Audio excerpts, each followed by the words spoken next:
السلام عليكم ورحمه الله وبركاته. معاكم عمرو من شركه اس زد، وكل يوم عرض جديد، واللي مش متابعني فايته كتير. النهارده يا جماعه جايب لكم عملاق الجرافيك وحش البريزيشن. طبعا لاب ديل غني عن التعريف. اللابتوب ده هتورثه لعيالك. اللابتوب ده يا جماعه اول حاجه معانا الموديل بتاعه بيبقى ديل بريزيشن 7510. اللابتوب ده بيجي بمعالج كور اي 7 من الجيل السادس اتش كيو برامات 16 وهارد 512 اس اس دي. كارت الشاشه اللي عليه 2 جيجا انفيديا كوادرو ام 1000 ام. يعني بص هيشغل معاك كل حاجه. طبعا غني التعريف هيشتغل معاك بيس، هيشتغل معاك 3 دي ماكس، هيشتغل معاك حاجات كتير. تاني عرض معانا يا جماعه بيبقى ديل بريزيشن نفس برضو نفس الجهاز بيبقى 7520. اللابتوب ده بيجي بمعالج كور اي 7 من الجيل السابع اتش كيو برامات 16 وهارد 512 رامات وهارد قابلين للزياده. اللابتوب ده الكارت اللي عليه 4 جيجا يا جماعه ام 2200 ام، حاجه فوق الممتاز. هيشغل معاك بص لغايه برامج لغايه 2030. اللابتوبين يا جماعه سعرهم فوق الممتاز، وعندي منهم كميه.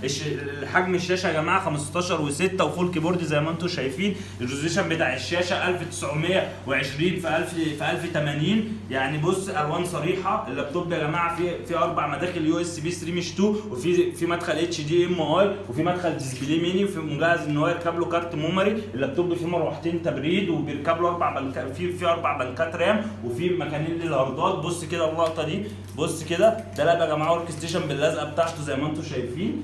اي حد عايز اي حاجه يخش يكتب لي تم يا جماعه. اللاب بالشحن الاوريجينال 180 واط وكابل باور وهدايا. السعر تحفه. اكتب لي تم هتسمع سعر ما حصلش. شكرا.